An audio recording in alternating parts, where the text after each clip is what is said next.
Hey everyone, welcome to Fluent English with Podcast. I'm Ethan, and I'm here with Lilah. Hi everyone. So glad you're joining us today. Yeah, that's right. We've got a really practical episode for you today. It's all about English you'll actually use in real life. I love this topic, Ethan. So useful. Today we're focusing on practical conversations, things like ordering food, making small talk, and asking for help. All right. Yeah, these are the kinds of situations you run into all the time, right? Like, you're at a restaurant, or you're meeting someone new, or maybe you're lost and need directions. Exactly. These are skills you need to feel confident in English. So let's dive in. What's your take on this topic, Ethan? Why is it so important? Well, I think it's huge because these situations are so common. Like, ordering food. You do that almost every day, right? And small talk. That's how you connect with people. Asking for help, too. It's something we all need sometimes. If you can do these things in English, it makes life so much easier. Totally agree. I mean, when I was learning a second language, I always felt nervous about these little moments. Like, what if I say the wrong thing at a cafe? Or what if I don't know how to start a conversation? Knowing these phrases just gives you so much confidence. Yeah, that's right. It's like having a toolbox of phrases you can pull out when you need them. All right, so let's start with some vocabulary. We'll focus on words and phrases for ordering food, small talk, and asking for help. Lilah, you want to kick us off? Sure thing. Let's start with ordering food. One really useful phrase is, "Can you make it quick?" This means you're asking the server to prepare your food fast because you're in a hurry. Yeah, that's a good one. Like, imagine you're at a coffee shop and you've got, 5 minutes before a meeting.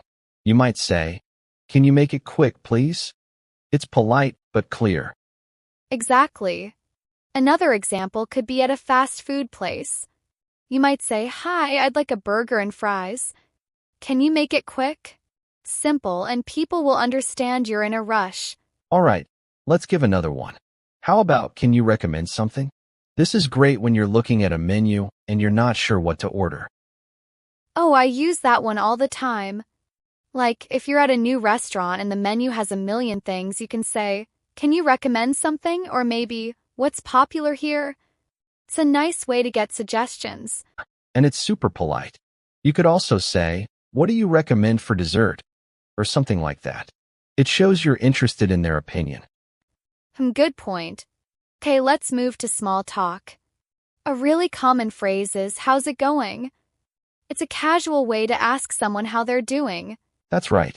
It's like saying, "Hey, how's it going?" when you meet a coworker or a neighbor. It's not too formal, just friendly. Yeah, and you can answer it in so many ways.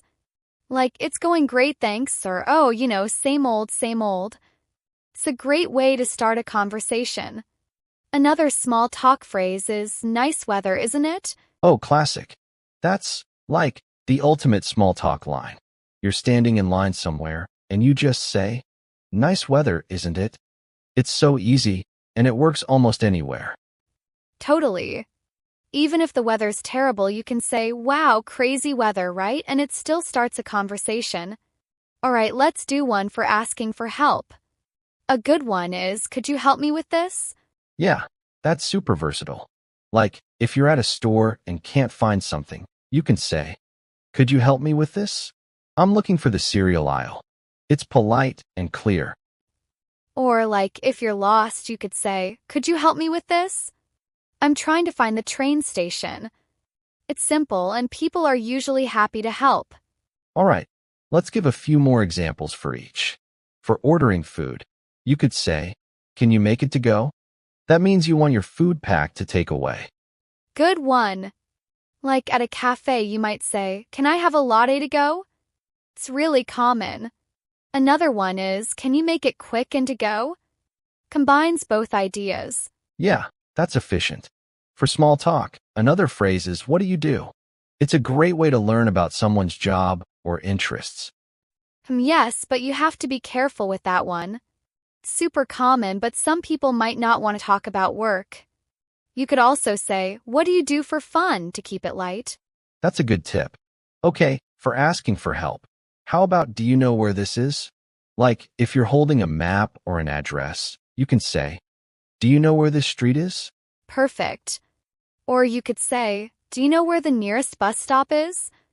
It's direct and works in most situations. All right, let's share some tips for using these phrases. Tip number 1, speak clearly and smile. It makes people feel comfortable, especially when you're ordering food or asking for help. Yeah, that's right. Even if your English isn't perfect, a smile and clear words go a long way. Tip 2, practice a few phrases before you need them. Like practice saying, can you recommend something in front of a mirror so it feels natural? Good one. Tip 3, don't be afraid to make mistakes. If you say something wrong, like, can you make it fast? Instead of quick, people will still understand you. Just keep going. Totally. And tip 4, listen to how native speakers respond. When you say, how's it going? Listen to their answer. It'll help you learn new phrases and sound more natural. Yeah, that's a great way to pick up new expressions. All right, let's move to our dialogue. We've got a little story to share, and it's not about us. It's about two friends, Sarah and Mike, who are out in the city. They're going to a cafe, chatting with a stranger, and asking for help.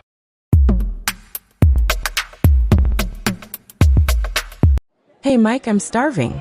This cafe looks nice. Let's go in. Yeah, all right, looks good. Can you recommend something? I'm not sure what to get. Sure. Our iced latte is really popular. Or if you want something lighter, maybe a green tea? Oh, the iced latte sounds great. Can you make it quick? We're kind of in a hurry. No problem. And for you, sir? I'll have a black coffee to go, please. Got it. I'll make it quick. Food menus are on the table. Nice place. Hey, Sarah, how's it going with your new job? Oh, it's going pretty well. A bit stressful, but I like it. How about you? What do you do these days? Same old, I'm still teaching. Hey, nice weather today, isn't it? Yeah, it's perfect for a walk. Oh shoot, I forgot where we parked the car. Excuse me, could you help me with this? Do you know where Main Street is? Main Street? Yeah, it's just 2 blocks that way. Turn left at the light. Thanks so much. Do you know if there's a parking lot near there? Yep, there's one right on the corner of Main and 3rd. You can't miss it.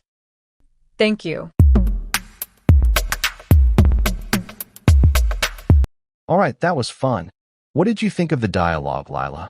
I thought it was super realistic. Like Sarah and Mike used a lot of the phrases we talked about.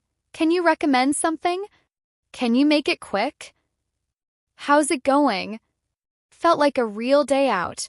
Yeah, that's right. I liked how they mixed small talk with practical stuff. Like Sarah asking about the job and Mike mentioning the weather. It's so natural. And asking for directions at the end, that's something we all do.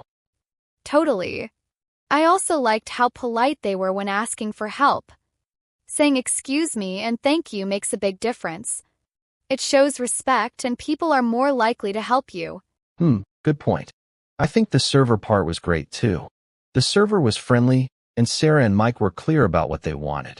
It's a good example of how to order food confidently. Yeah, and it shows you don't need perfect English. They used simple sentences and it worked. All right, let's bring in our guests. We've got 3 awesome people joining us to share their thoughts on these practical conversations. First up, we have Mary. Mary, welcome. Thanks, Lilah. Hi, Ethan. I'm so excited to be here. Great to have you, Mary. So, what's your take on ordering food in English? Any tips or stories? Well, I think ordering food is all about being clear and polite. When I first started speaking English, I was so nervous at restaurants. But I learned to just say, can I have? Or I'd like. And it's always fine. Like, can I have a salad, please? So simple. That's right. Keep it simple and it works. Any favorite phrases you use? Oh yeah. I love saying, can you make it quick? When I'm in a rush. And if I don't know the menu, I always say, "What's good here?" It's like a magic phrase. Servers love it. That's a good one. All right, let's bring in our second guest, Michael. Hey, Michael, what's up? Yo, Ethan, Lilah, thanks for having me. This topic is so cool. I think small talk is the hardest part, honestly. Like, you want to sound natural, but it's tricky. Yeah, I hear you. Small talk can feel awkward. What do you do to make it easier? I just try to ask questions. Like, how's it going? Or, what do you do for fun? It gets people talking, and then I just listen. Also, I always smile. It makes everyone relax. That's a great tip. Smiling is like a universal language. Okay, our third guest is Carla. Carla, welcome to the show. Thanks, Ethan. Hi, Lilah. I love this topic because asking for help is something I had to learn the hard way. Oh, tell us more. What happened? All right, so when I moved to an English-speaking place, I got lost all the time. I was too shy to ask for help at first. But then I learned to say, "Could you help me with this?" Or, "Do you know where this is?" It was scary, but people were so nice. Yeah, that's right. Most people are happy to help if you ask politely. Any tips for our listeners? I'd say don't overthink it. Just use simple phrases like, "Excuse me, can you help me?" and be clear about what you need. Like, "I'm looking for the bus station." It works every time. Love that. All right, let's wrap this up with a few more tips from us. Ethan, what's one last piece of advice for ordering food? I'd say repeat your order if you're not sure they understood. Like, if you say, "Can I have a coffee?" and the server looks confused, just say it again slowly. It's okay to repeat. Good one. For small talk, my tip is find something in common. Like if you're at a park, say, "Nice day for a walk," right? It's an easy way to connect. Yeah, and for asking for help, my tip is say thank you. It's so simple, but it makes people feel appreciated, and they're more likely to help you again. Totally agree. All right, everyone, that's our episode for today. We hope you learned some useful phrases for ordering food, making small talk, and asking for help. Yeah, that's right. Practice these phrases, and you'll feel so much more confident. Thanks to our awesome guests, Mary, Michael, and Carla, for joining us. And thank you for listening to Fluent English with Podcast. See you next time. Bye, everyone.